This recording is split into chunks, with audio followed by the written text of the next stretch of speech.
प्रिय विद्यार्थियों, इस ऑनलाइन क्लास के इस वीडियो में हम चर्चा करेंगे चंद्रगुप्त मौर्य की उपलब्धियों का जो भाग है, दूसरा भाग, उसके संदर्भ में चर्चा करेंगे। पहले जो वीडियो था, इससे पहले मैंने आपको उसके संदर्भ में बताया कि चंद्रगुप्त मौर्य ने पहले पंजाब को जीतकर यूनानी दासता से मुक्त कराया, उसके बाद मगध को जीता और मगध को जीतने के बाद जो तीसरी महत्वपूर्ण उपलब्धि थी चंद्रगुप्त मौर्य की, वो थी सेल्यूकस पर विजय। जैसा कि आपको ध्यान है कि सिकंदर की 323 ईसा पूर्व में बुखार से बेबीलोनियन मृत्यु के बाद उसके जो क्षेत्र थे, प्रदेश थे, उन पर अधिकार करने को लेकर उसके दो सेनापति थे, सेल्यूकस और एंटिगोनस। इन दोनों के मध्य युद्ध हुआ, जिसमें सेल्यूकस ने एंटिगोनस को पराजित करके जो उसके एशियाई जो भूभाग थे जिसको सिकंदर ने जीता था, उन क्षेत्रों का, उन भूभाग पर सेल्यूकस निकेटर दावा करता था कि ये उसके अधिकार में है, उसका हक बनता है। इसलिए वो काबुल नदी से होता हुआ, सिंधु नदी को पार करता हुआ चंद्रगुप्त मौर्य से युद्ध करने के लिए, आक्रमण करने के लिए सेना लेकर आया। दोनों के मध्य युद्ध हुआ, लेकिन हम जो इसकी बात करते हैं कि सेल्यूकस और चंद्रगुप्त मौर्य के मध्य जो युद्ध हुआ, उसका परिणाम क्या निकला इस युद्ध का, तो जो यूनानी जो साक्ष्य हैं, स्रोत हैं, उनमें कहीं पर भी इस विजय या इस युद्ध के परिणामों के संदर्भ में कुछ भी नहीं कहा गया है। लेकिन स्ट्रैबो जो इस युद्ध के बाद जो संधि हुई, उन संधि की शर्तों का जो उल्लेख करता है, उन संधि के शर्तों के विश्लेषण से ये साबित होती है कि चंद्रगुप्त मौर्य ने सेल्यूकस को पराजित कर दिया।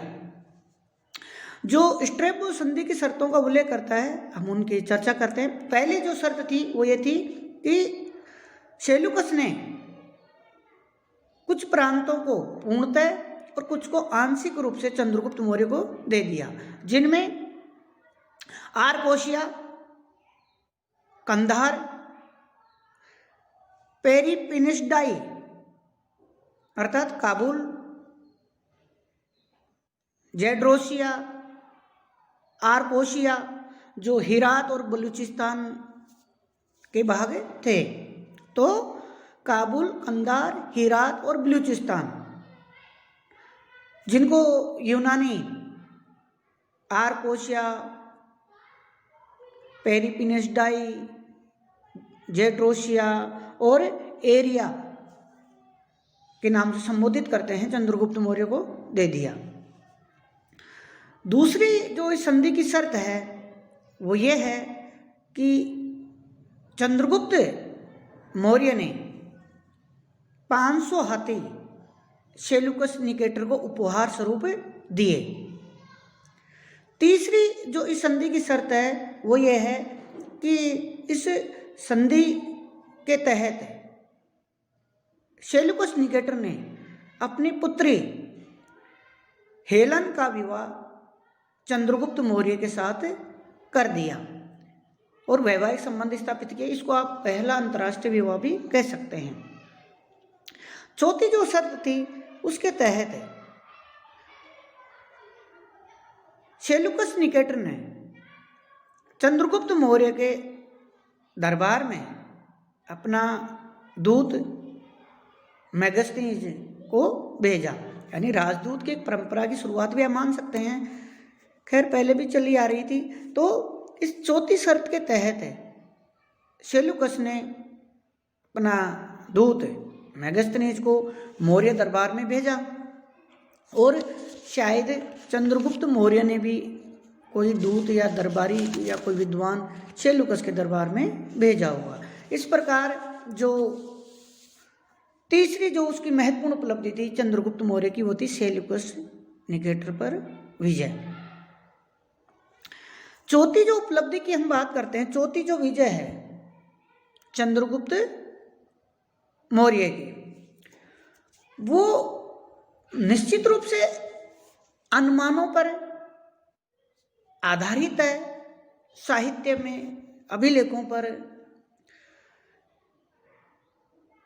किस तरह कि जो रुद्रदामन का जूनागढ़ अभिलेख है जो 150 ईस्वी का है, उसमें ये लिखा हुआ मिलता है कि चंद्रगुप्त मौर्य के राष्ट्रीय अर्थात सौराष्ट्र के राज्यपाल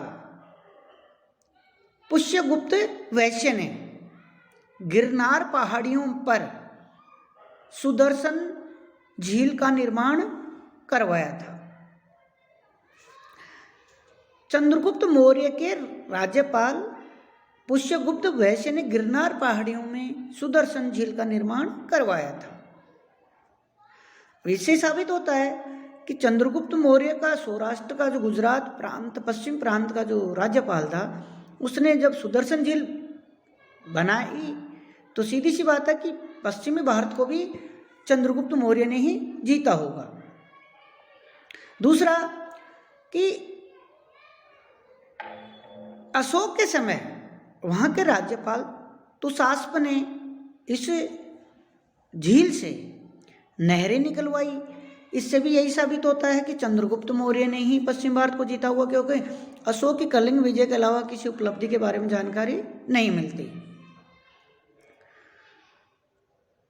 शायद मालवा पर भी चंद्रगुप्त मौर्य ने ही विजय प्राप्त की थी। महाराष्ट्र प्रांत के जो थाना जिला है सोपारा, वहाँ से भी अशोक का अभिलेख प्राप्त होता है। इससे भी यही साबित होता है कि ये क्षेत्र भी चंद्रगुप्त मौर्य ने ही जीता था।